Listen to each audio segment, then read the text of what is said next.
7. La sintaxis del éxito. Que todo se haga con orden y decoro. Primera epístola a los Corintios, 14:40. A lo largo de este libro hemos hablado de descubrir cómo hace las cosas la gente.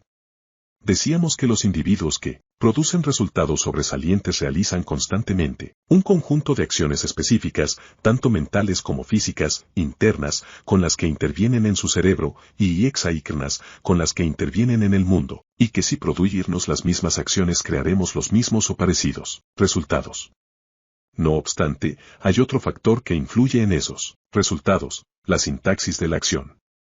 La sintaxis, es decir, el modo en que ordenamos las acciones, puede significar una gran diferencia en cuanto a la clase de resultados que obtengamos. ¿Cuál es la diferencia entre un perro mordió a Jim y Jim mordió a un perro? ¿Cuál es la diferencia entre no es y autor y no es el autor? Una diferencia muy importante, sobre todo cuando uno es Jim o el autor. Las palabras son exactamente las mismas. La diferencia está en la sintaxis, en la manera como esas palabras están dispuestas. El significado de la experiencia viene determinado por el orden de las señales suministradas al cerebro. Intervienen los mismos estímulos, las mismas palabras, pero el significado es diferente. Importa mucho entender esto si queremos modelar con eficacia los resultados de los triunfadores. El orden en que se presentan las cosas hace que el cerebro las registre de una manera determinada. Es como las instrucciones de un programa de ordenador. Si se programan las instrucciones en el orden correcto, el ordenador hará pleno uso de su capacidad y producirá los resultados deseados. Si se programan las instrucciones correctas pero en un orden diferente, el resultado no será el que deseábamos. Emplearemos la palabra estrategia para describir todos estos factores, los tipos de representaciones internas, las submodalidades necesarias y la sintaxis requerida que contribuyen a la creación de un resultado determinado. Todo lo que producimos en la vida se ajusta a una estrategia, los sentimientos de amor, la atracción, la motivación, todo. Si descubrimos cuál es nuestra estrategia para el amor, por ejemplo, podremos desencadenar tal estado a voluntad. Si descubrimos qué acciones realizamos para tomar una decisión y en qué orden, entonces, aunque seamos unos indecisos, llegaremos a ser capaces de decidir en cuestión de instantes. Sabremos qué teclas tocar y cómo producir los resultados que deseamos de nuestra biocomputadora interna. Una bonita metáfora de los ingredientes y aplicación de las estrategias es la del pastelero. Suponiendo que uno hace la mejor tarta de chocolate del mundo, ¿sería usted capaz de producir resultados de la misma calidad? Desde luego que sí, siempre que dispusiera de la receta que usa esa persona. Una receta no es más que una estrategia, un plan específico que dice qué recursos deben emplearse y cómo emplearlos para obtener un resultado determinado. Si aceptamos que todos poseemos sistemas neurológicos iguales, ello implica la creencia de que todos disponemos, en potencia, de los mismos recursos. Es la estrategia, o sea, la manera de utilizar dichos recursos, lo que determina los resultados que producimos. Así ocurre también en el mundo de los negocios. Empresa quizá posea más recursos, pero la compañía cuyas estrategias le aseguran la mejor utilización de los suyos es, por lo general, la que domina el mercado. Así pues, ¿qué se necesita para producir un pastel de la misma calidad que el del pastelero más experto? Hay que tener la receta, y hay que seguirla con exactitud.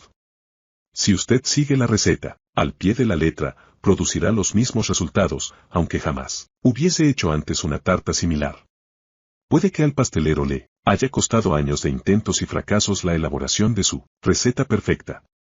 Usted puede ahorrarse años de trabajo aprovechando la receta, es decir, modelando lo que él hace. Hay estrategias para el éxito en los negocios, para crear y mantener una salud exuberante, para sentirse feliz y querido, durante toda la vida. Si conocemos a personas que poseen ya el éxito financiero o la plenitud en sus relaciones, lo que nos hace falta es descubrir qué estrategia utilizan y aplicarla para producir resultados similares, ahorrándonos tremendas cantidades de tiempo y esfuerzos. Tal es el poder del modelado. No es necesario esforzarse durante años para conseguirlo. ¿Por qué sirve una receta para hacernos capaces de realizar una acción eficaz? En primer lugar, la receta nos dice qué ingredientes se necesitan para lograr el resultado. En la paciolería de la experiencia humana, los ingredientes son nuestros sentidos.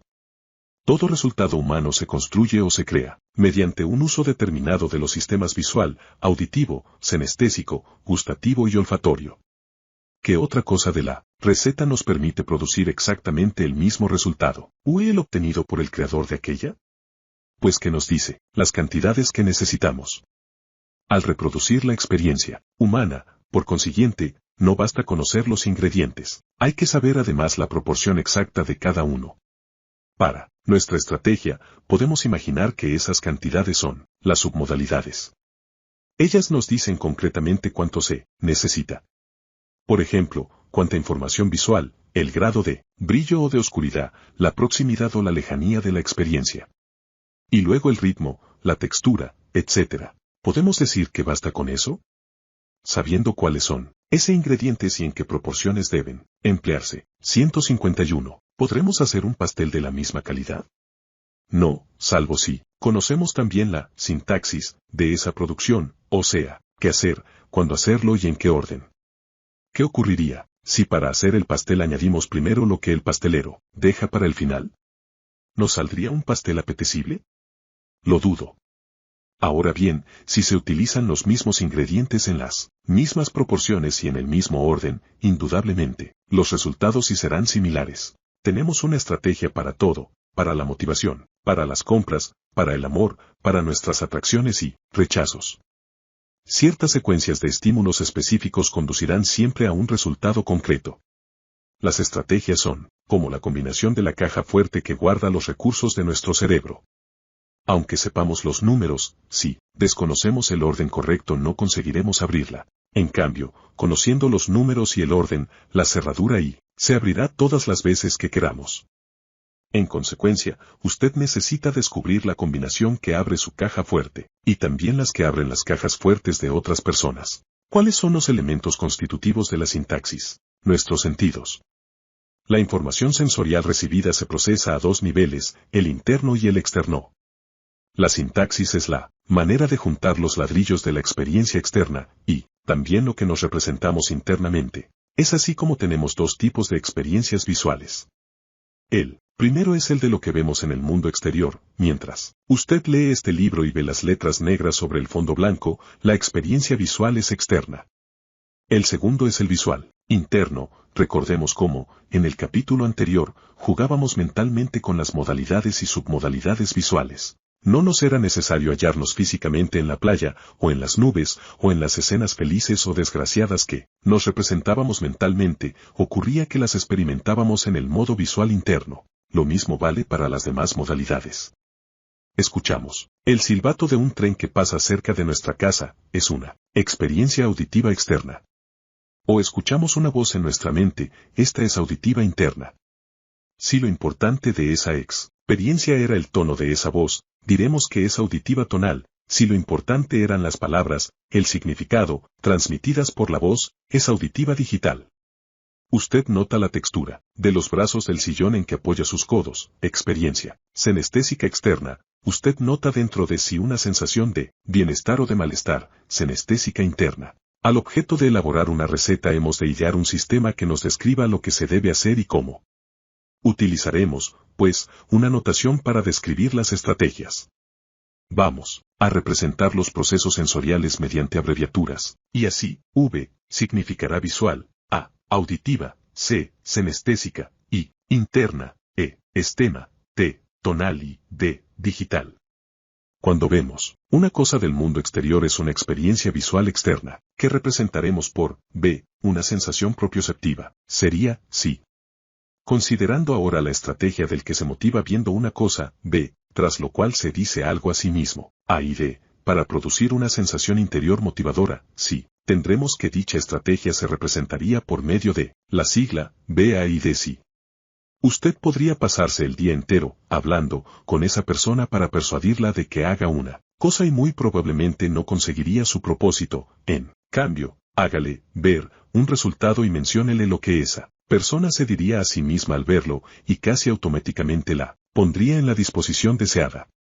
En el próximo capítulo le enseñaré al lector cómo se descubre qué estrategias usan los individuos en situaciones concretas, pero de momento quiero demostrar cómo funcionan dichas estrategias y por qué son tan importantes. Usamos las estrategias para todo, como rutinas de representación que producen invariablemente unos resultados determinados. Pocos saben cómo usar esas estrategias de un modo consciente, por lo que entran y salen de diversos estados en función de los estímulos que van recibiendo. Así pues, solo necesitamos meditar de antemano nuestra estrategia para producir inmediatamente el resultado que desearnos para nosotros. Y hemos de aprender a reconocer las estrategias de los demás, para saber con exactitud qué es lo que les hace reaccionar. ¿Tiene usted, por ejemplo, una manera de organizar de 153 manera coherente sus experiencias internas y externas cuando va a hacer una compra? Sin duda alguna. Quizás usted mismo no sepa cuál es, pero la misma sintaxis de experiencias que le atrae hacia un determinado modelo de coche le induce tal vez a desear comprar una determinada casa. Existen ciertos estímulos que, suministrados en el orden correcto, le ponen a usted inmediatamente en un estado receptivo a la compra. Todos nosotros tenemos secuencias que seguimos coherentemente para producir estados determinados y actividades determinadas. Cuando se presenta una información con arreglo a la sintaxis típica de otra persona, empleamos una forma de relación de las más poderosas, mejor dicho, si se hace con eficacia, la comunicación será casi irresistible, porque activa automáticamente ciertas reacciones. ¿Qué otras estrategias existen? ¿Hay estrategias para la persuasión? ¿Se puede organizar el material que se quiere explicar a alguien de manera que convenza casi irresistiblemente? Por supuesto. ¿Para la motivación? ¿La seducción? ¿Para el aprendizaje? ¿El entrenamiento deportivo? ¿La venta? Puede usted estar seguro. ¿Y la depresión? ¿O el éxtasis? Hay maneras específicas de representarse nuestra experiencia del mundo en determinadas secuencias capaces de crear esas emociones. Delo por descontado. Hay estrategias para la eficiencia en la gestión lo mismo que para la creatividad. Ciertas cosas le activan a uno y entonces entramos en cualquiera de esos estados. Para acceder a ellos inmediatamente, basta con saber cuál es la estrategia que conduce hasta allí. Y, necesita usted averiguar qué estrategias emplean los demás, a fin de poder corresponder a lo que ellos desean. Por tanto, lo que necesitamos es descubrir esa secuencia concreta, esa sintaxis concreta, que producirá un cierto desenlace, un cierto estado. Si usted sabe cómo y está dispuesto a realizar la acción necesaria, podrá dar forma al mundo que le rodea de acuerdo con sus deseos. Ya que, aparte las necesidades físicas de la vida, como comer y beber, casi todo lo demás que uno concebiblemente pueda desear es un estado. Y para obtenerlo basta conocer la sintaxis, la estrategia correcta que conduce a él. Uno de mis experimentos más afortunados de modelado, el que llevé a cabo en el ejército de los Estados Unidos, LUI presentado a un general, con quien empecé a comunicarme acerca de las técnicas del rendimiento óptimo como la INL, programación neurolingüística. Le dije que podía hacerme cargo de cualquiera de sus programas de instrucción, reducirlo a la mitad en cuanto al tiempo y, a la vez, mejorar los resultados alcanzados por el personal en ese tiempo, más reducido. Un poco presuntuoso, ¿verdad? Al general, aunque no le convenció, le llamó la atención, de manera que se me contrató para que enseñase las técnicas de la PNL. Y, después de un cursillo de PNL que dio buenos resultados, el ejército me firmó un contrato para modelar programas de instrucción al tiempo que enseñaba los sistemas de modelado eficaz a un grupo de mandos. Se me pagaría solo si cumplía los resultados garantizados por mí. El primer proyecto que debía abordar era el de un cursillo, a ir 4 días para enseñar a las clases de tropa cómo disparar con eficacia y precisión la pistola del 45. Según las estadísticas, solo un 70% de los soldados que se apuntaban a este cursillo alcanzaban luego una puntuación suficiente, y se le había dicho al general que aquello era lo mejor que se podía conseguir. Llegado a este punto empecé a preguntarme si no me habría metido en un lío demasiado grande para mí. Yo no había disparado con pistola en toda mi vida, ni siquiera me agradaba la idea de tener que empuñar una. En principio estaba asociado para aquel proyecto con Ongreinder, que sí tenía experiencia de tiro, por lo que habíamos previsto que él se encargaría de esa parte. Pero ocurrió que, por diferentes imprevistos y otros compromisos, Ion no estaba disponible. Es fácil imaginar cuál sería mi estado. Para colmo, por aquellos días se rumoreó que algunos instructores se habían propuesto sabotear mi trabajo, ante lo que consideraban unos honorarios desproporcionadamente titas que yo iba a cobrar. Pensaban darme una lección. Sin ninguna experiencia en tiro, tras perder el principal triunfo de mi baraja, John Grinder, y sabiendo que había gente dispuesta a hacerme fracasar, ¿qué podía yo hacer? 155. Lo primero que hice fue tomar esa imagen enorme de fracaso que yo había creado en mi mente y reducirla literalmente a sus justas proporciones. Luego me puse a establecer un nuevo conjunto de representaciones acerca de lo que podía hacerse. Cambié mi sistema de creencias, que al principio decía, si los mejores del ejército no consiguen lo que se me uno pide, obviamente yo tampoco lo conseguiré, para que dijera, los instructores de tiro son los mejores en lo suyo, pero saben muy poco o nada acerca del efecto de las representaciones internas sobre el rendimiento, ni acerca de cómo Mo 1. Dele las estrategias de los mejores tiradores. Tras ponerme y, así en estado de completo dominio de mis recursos, le notifiqué al general que necesitaba tratar a sus mejores tiradores, con objeto de averiguar concretamente cómo lo hacían, decir, en cuanto a las acciones mentales y físicas, para producir un resultado consistente en unas puntuaciones máximas. Una vez descubierta la diferencia en que estriba toda la diferencia, estuve en condiciones de enseñar a los soldados en menos tiempo y de alcanzar los resultados exigidos. En colaboración con el equipo de tiradores a modelar, descubrí las creencias clave que comparten algunos de los mejores tiradores del mundo y las contrasté con las creencias de los soldados que no disparaban con eficacia. Seguidamente, descubrí la sintaxis mental común y las estrategias de los mejores tiradores, y las reproduje de manera que me fuese posible transmitírselas a un novato. Dicha sintaxis era el resultado de miles, o quizás cientos de miles, de disparos seguidos de microscópicos reajustes de las técnicas de tiro. Luego, modelé las componentes clave de su fisiología, tras haber descubierto cuál era la estrategia óptima para producir ese resultado que se llama un buen ejercicio de tiro. Diseñé un curso de 1 día y medio para tiradores novatos. ¿El resultado? Tras un ensayo de menos de 2 días, el 100% superó la puntuación mínima, y la proporción de los que lograron la calificación más elevada, tirador experto, triplicó la conseguida en los cursos normales de 4 días. Al enseñar a aquellos novatos cómo enviar a sus cerebros las mismas señales que envían los expertos, los convertía en tiradores de primera inviniendo para ello menos de la mitad de tiempo. Luego tomé a los hombres que me habían servido de modelo, los mejores tiradores del país, y les enseñé cómo mejorar sus estrategias. Con el resultado de que, 1 hora más tarde, uno de ellos hizo su mejor puntuación desde hacía 3 meses, otro superó su propio récord en competición, y el entrenador devolvió así el favor recibido. En su comunicado, el general, el coronel instructor dijo que había sido el primer progreso auténtico realizado en la instrucción de tiro con pistola desde la Primera Guerra Mundial. Lo que interesa destacar aquí es que, incluso aunque tense y usted poca información de partida, e incluso en las circunstancias más adversas, si dispone de un modelo de excelencia en cuanto a la producción de un resultado, puede descubrir concretamente lo que hace el modelo y copiarlo, logrando así resultados similares en un lapso de tiempo y más breve de lo que antes hubiera creído posible. Veamos una estrategia más sencilla y que utilizan muchos nietas para modelar a los mejores de su disciplina.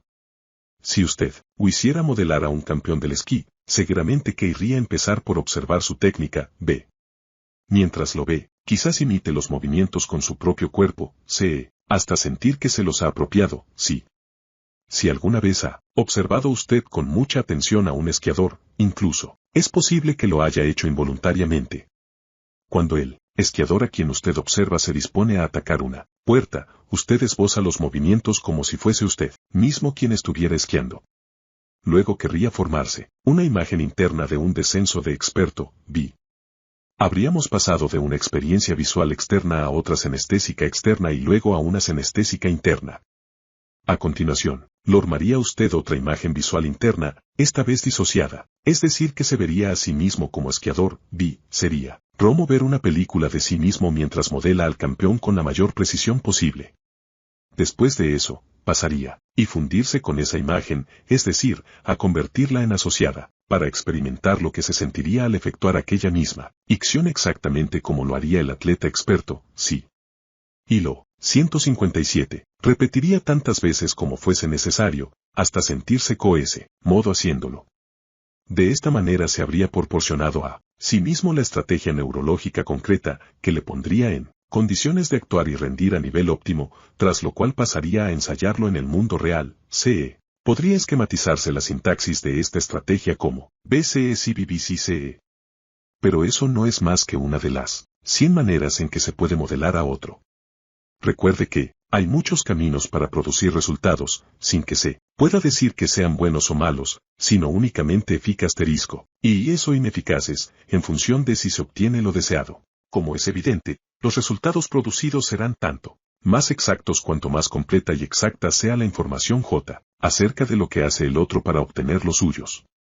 En las condiciones ideales, para modelar a alguien uno tendría que modelar también sus experiencias internas, su sistema de creencias y su sintaxis elemental. Sin embargo, basta con observar a una persona para modelar buena parte de su fisiología. Y la fisiología es el otro factor, del que hablaremos en el capítulo 9, que crea el estado en que nos encontramos y, de ahí, las clases de resultados que producimos. Uno de los sectores básicos en donde el entendimiento correcto de las estrategias y de la sintaxis puede suponer una diferencia importante es el de la enseñanza y el aprendizaje. ¿Y a qué se debe que algunos niños sean incapaces de aprender? Estoy convencido de que hay dos razones principales para ello. En primer lugar, porque a menudo desconocemos cuál es la estrategia más eficaz para enseñarle a alguien un cometido determinado. En segundo lugar, porque los maestros rara vez tienen una idea precisa de las diferencias que hay entre los niños a la hora de aprender. Recuerde que todos tenemos estrategias diferentes. Si no se conoce la estrategia de aprendizaje de un individuo, va a ser muy difícil tratar de enseñarle algo. Algunos alumnos, por ejemplo, tienen grandes dificultades con la ortografía. ¿Significa eso que son menos inteligentes que los que escriben sin faltas? No. Llegar a dominar la ortografía quizá tenga mucho que ver con la sintaxis mental, y es decir, con nuestro modo de organizar, registrar y recuperar la información en un contexto dado. El que uno sea capaz de producir resultados coherentes o no, sencillamente es. Punto 11. Cuestión de que su sintaxis mental actual favorezca o no la ilocución de la tarea que le exige a su cerebro. Todo lo que uno ha visto, oído o sentido queda registrado en su cerebro. Uno han demostrado numerosas investigaciones al revelar. Y durante el trance hipnótico los sujetos recuerdan, recuperan información sobre cosas que no lograban vocar conscientemente. Si usted no consigue deletrear las palabras correctamente, 11 problema radica en el modo en que se representa las palabras a sí mismo. Por tanto, ¿cuál será la mejor estrategia para lo letrear bien? Ciertamente, no la senestésica, ya que una palabra difícilmente puede tocarse. Ni tampoco la auditiva. Y sabemos que la pronunciación de una palabra muchas veces no permite distinguir inequívocamente cómo se escribe, entonces, ¿qué se necesita para deletrear bien? La faculi, al de registrar caracteres visuales externos con arreglo a una sintaxis determinada. Para aprender a deletrear hay que formarse una imagen visual, a la que se pueda acceder con facilidad, y de en todo momento. Tomemos la palabra Alburquerque. La mejor manera, aprender a deletrearla no es la que consiste en repetirse una V otra vez las letras que la forman, sino que debe grabarse. No una imagen en la mente. En el próximo capítulo veremos cómo las diferentes personas acceden a diferentes partes, su cerebro. Bandle y Grinder, los fundadores de la PNL, programación neurolingüística, descubrieron por ejemplo que el lugar hacia donde movemos los ojos determina la parte de nuestro sistema nervioso a la que accedemos con más acuidad. En el capítulo siguiente estudiaremos con más detalle estas pistas de acceso. De momento, adelantemos que muchas personas recuerdan mejor las imágenes visuales cuando desplazan la mirada hacia arriba y hacia su izquierda. En este caso, el mejor sistema para aprender a deletrear que consistiría en situar la palabra arriba y a la izquierda, usted, y formarse una imagen visual clara de ella. 159. 1. Llegados a este punto me veo en la necesidad de introducir un concepto nuevo, el de la partición. Por lo común, las personas no pueden procesar conscientemente más de 5 a 9 partículas de información al mismo tiempo. Los que aprenden con mucha rapidez dominan los temas, por complejos que sean, mediante el procedimiento de dividir la información en partes pequeñas, que se juntan luego para reconstruir el todo originario. Por tanto, aprenderemos a deletrear la palabra Alburquerque dividiéndola en 3 partes, que podrían 1. ser las siguientes: albur / diagonal quer / diagonal que. Le ruego al lector que escriba esas 3 partes en un papel, el cual situará luego en alto y a la izquierda de sus ojos. Contemple, albur, cierre después los ojos y vea las letras en su mente. Abra los ojos. Vea, albur. No pronuncie las letras, limítese a mirarlas, luego cierre los ojos y contémplelas mentalmente. Siga haciendo esto 4 o 5 o 6 veces hasta que, al cerrar los ojos, consiga ver, albur, con claridad. Tomemos luego la segunda parte a, quer. Repetiremos la misma operación anterior, haciendo destellar las letras con más rapidez, y luego abordaremos el fragmento final, que, hasta que la imagen completa de Alburquerque se haya almacenada en la mente. Si la imagen aparece con claridad, probablemente irá acompañada de la sensación senestésica de que está bien escrita. Entonces sí, verá usted la palabra tan claramente que podrá deletrearla, no barra inversa, solo en el sentido normal, sino incluso al revés. Haga la prueba y, ahora, deletree Alburquerque. Deletréela luego de derecha a 1, izquierda. Hecho esto, la ortografía de esa palabra se le quedará grabada para siempre. Se lo garantizo. Esto puede hacerlo usted con cualquier palabra y llegar a escribir con total corrección, aunque en el pasado le resultara difícil incluso deletrear su propio nombre. El otro aspecto del aprendizaje tiene relación con descubrir las estrategias preferidas de otras personas. Como he observado antes, cada cual tiene una neurología particular, un terreno mental particular que es el que más a menudo frecuenta. Pero la enseñanza rara vez se dirige a los puntos fuertes del individuo. Damos por supuesto que todo el mundo aprende de la misma manera. Séame permitido un ejemplo. No hace mucho, me enviaron a un joven acompañado de un dictamen de 6 páginas y media diciendo que era un disléxico, incapaz de aprender a escribir correctamente y con problemas psicológicos en la escuela. Enseguida adiviné que era de los que prefieren asimilar senestésicamente una gran parte de sus experiencias. Una vez hube comprendido cómo procesaba la información, estuve en condiciones de ayudarle. Aquel joven comprendía mejor todo aquello que pudiera tocar. Sin embargo, el proceso de enseñanza es visual o auditivo en su mayor parte. Su problema no era que tuviese dificultades para aprender, sino que sus maestros tenían dificultades para enseñarle de una manera que le permitiese captar, almacenar y recuperar con eficacia la información. Lo primero que hice fue tomar el informe y rasgarlo. Esto es un montón de tonterías, le dije. Con eso capté su atención, ya que él esperaba el acostumbrado fuego graneado de preguntas. En vez de eso, me puse a hablarle de las grandes ventajas que tenía su manera de utilizar el sistema nervioso. Le dije, apuesto a que eres bueno en los deportes, y él contestó, sí. Soy bastante bueno. Resultó ser un gran aficionado al surf. Charlamos un rato sobre esto y él se animó, enseguida, prestando gran atención a lo que le decía, en un estado de despliegue de recursos y receptividad que seguramente ninguno de sus maestros habría visto jamás. Luego le expliqué su tendencia a registrar la información más bien senestésicamente y que eso representaba grandes ventajas en la vida. En cambio, ese estilo de aprendizaje le dificultaba la asimilación de la ortografía. En consecuencia, le mostré cómo trabajar visualmente y reeduqué sus submodalidades para que le resultase tan agradable practicar la ortografía como el surf. Al cabo de 15 minutos deletreaba las palabras, como un niño prodigio. ¿Qué pasa con el llamado fracaso escolar? En muchos casos, esos jóvenes no son sino víctimas de un fracaso estratégico. Necesitan aprender a usar sus recursos.